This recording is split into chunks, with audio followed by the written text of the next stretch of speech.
अफ़गान अॻवाणनि जा धमकियुनि वारा बयान अफ़सोसनाक आहिनि। पाकिस्तान में बदअमनी पखेड़ींदड़नि में गैर क़ानूनी परॾेहिनि जो हथु आहे।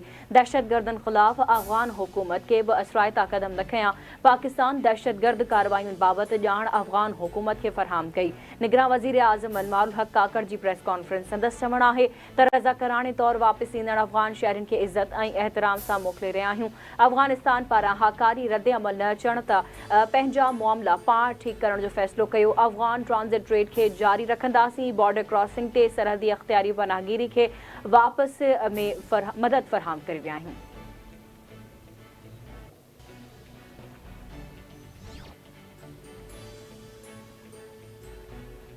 गज़ा जी अस्पतालुनि ते हमला न रुकिजी सघिया। इसराइल जी फ़ौज जो नसर मेडिकल कॉम्प्लेक्स ते हमलो, ॿारनि जी अल-रतनसी अस्पताल खे ख़ाली करण जी धमकी। इसराइल जी फ़ौज अल-शाह ते कैम्प ते ॿिनि घरनि ते बम किराया।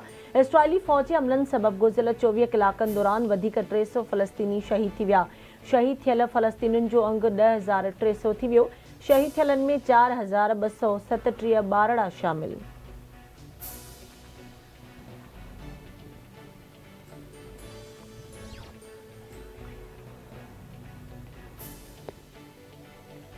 इसराइल जे वज़ीर आज़म नेतन्याहू जो गज़ा पट्टी ते कब्ज़े जो इशारो। चवे थो हमास सां जंग खां पोइ इसराइल अणॼातल मुदे ताईं गज़ा पट्टी जी सलामती जी मजमूई ज़िम्मेवारी निभाईंदो।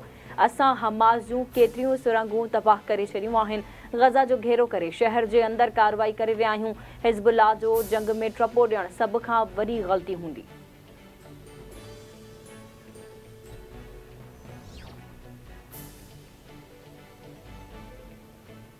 अमरीका इसराइल जी गज़ा पट्टी ते नई ड्रिगे मुदे जे कब्ज़े जी मुखालफ़त करे छॾी। अमरीकी परॾेही खाते जे नायब तर्जुमान वेदांत पटेल चयो आहे त अमरीका गज़ा मां फ़लस्तीनियुनि जी जबरी बेदख़ली नथो चाहे।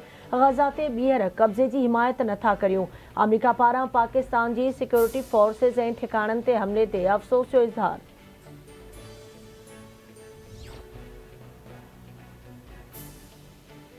पाकिस्तान में गज़ा के मुतासरनि लाइ इमदादी सामान की ॿी खेप रवानी। निगरान परॾेही वज़ीर जलील अब्बास जिलानी चयो आहे त इंसानी हमदर्दी की बुनियाद ते 90 टन इमदादी सामान गज़ा रवानो कयो वियो आहे। फ़लस्तीन के सफ़ीर पारां इमदादी सामान मोकिलण ते पाकिस्तान जो भलीकार।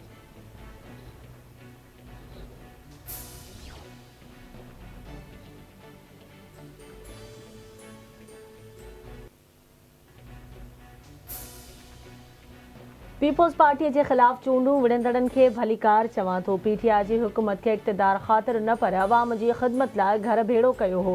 पीडीएम के दोस्तन मुंहिंजी ॻाल्हि न मञी पाकिस्तान के नुक़सान पहुचायो। सदारती अख्तियार जो ख़ात्मो करे डिक्टेटरनि जो रस्तो रोके छॾियो। हाणे मार्शल लॉ लॻाइणु सवलो न आहे। अॻूणे सदर आसिफ अली ज़रदारी जो खांगड़ में जलसे के ख़िताब। संदसि चवणु आहे त हू वर्करनि जे आॾो मजबूर आहे। ॿाहिरि नथो वञी सघे। हू सुभाणे कारकुननि जी अखियुनि में अखियूं मिलाए छा चवंदो? पाकिस्तान के सिंध ठाहियो, सिंध ई बचाईंदी।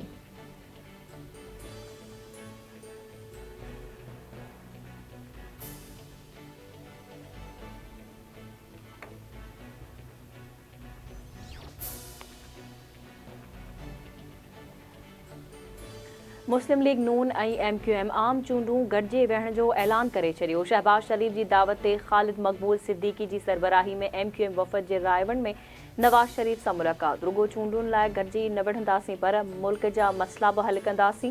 नून लीग ऐं MQM विच में चार्टर तयारु करण ते इतफ़ाक़ थियो आहे। ख्वाजा साद रफ़ीक, बशीर मेमण, फारूक सत्तार ऐं मुस्तफ़ा कमाल जी गॾियल प्रेस कॉन्फ्रेंस। फारूक सत्तार ऐं मुस्तफ़ा कमाल जो चवणु आहे त मुल्क जे समूरनि मसइलनि जो हल कंहिं हिकु जमायत वटि नाहे। क़ौमी मईशत जी ॻाल्हि हुजे या क़ौमी सियासत जी, कराची जो किरदारु अहम आहे। चूंड इतिहाद विज़ारतुनि लाइ न माण्हुनि जे मसइलनि जे हल लाइ हूंदो। कराची खीर ॾींदड़ गऊं आहे त उनखे चारो बि खारायो।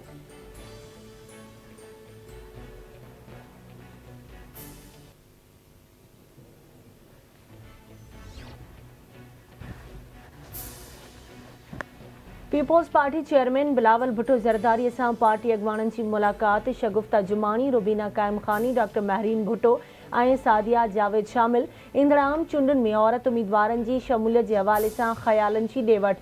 मटियारी ज़िले काउंसिल चेयरमैन मखदूम फ़खुर ज़मान जी भी बिलावल भुट्टो ज़रदारी सां मुलाक़ात। पीपुल्स पार्टी चेयरमैन के मटियारी ज़िले जी सियासी सूरतहाल ते ब्रीफिंग ॾिनी वई। बिलावल भुट्टो ज़रदारी जी पार्टी अॻवान फज़ल गनी जे लाॾाणे ते ॾुख जो इज़हार। संदसि चवणु आहे त फज़ल गनी जूं ख़िदमतूं कॾहिं बि विसारे नथियूं सघजनि।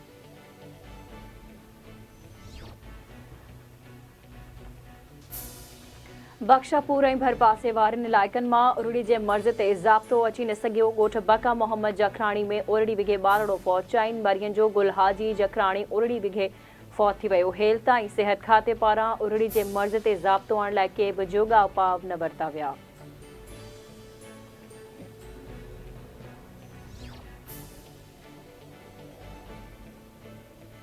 रहड़की वेझो टग माइनर खे RD 22 वटि ॻोठ टग वटां 50 फुट जो घारो पइजी वियो। घारो पवण सबबि 5 एकड़नि ते बीठल कणिक जो फसुल ऐं केतिरा ई ॻोठ पाणी हेठि। इतला बावजूदि आपाशी अमलो घारे वारे हंधि न पहुतो। ॻोठाणा पंहिंजी मदद पाण तहत घारे खे बंदि करण में रुधल।